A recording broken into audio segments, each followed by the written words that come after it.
We have a community that comes from Lebanon and Palestine and from all over the Arab world. If America wants to know how it's doing, what its standing is in the Middle East, Arab Americans can tell them that we're not doing well and need to change course.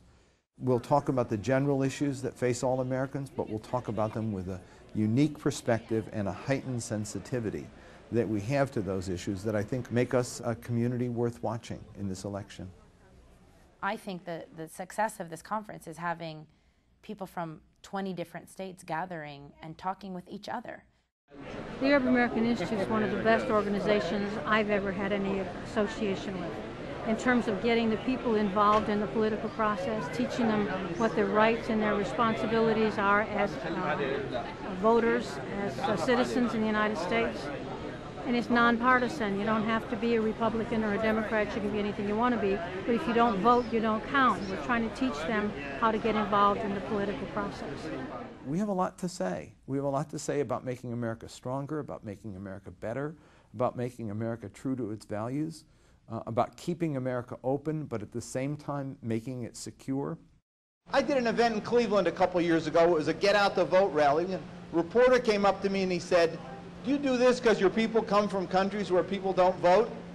And I said, "No, we do it because our people came to a country where people don't vote." If they gave you the vote in Syria, everybody'd vote.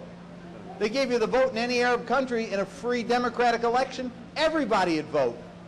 But the fact is, here you have the opportunity to do it. Most Americans do not do it. And so because of that, the opportunities for any group that gets involved are enormous. You have to take advantage of it. That's what our institute does. It is unique. There aren't many Arab Americans in politics in the country in general, certainly not at the level of Congress or United States Senate. And I learned early on that you've got to pay attention and focus on the ways in which our community can bring a different perspective and different values to the issues you're going to be asked to deal with every single day. You really can't let up. Conference sessions offered advice to those interested in making a difference in their communities. So it matters who's in the decision-making room. It matters who has power. And my question is, why don't you have more power? Should you? Yes. You better believe it.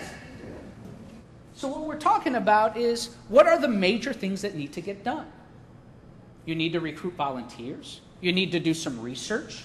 You need to be able to raise some money. Participants heard directly from many of the presidential candidates.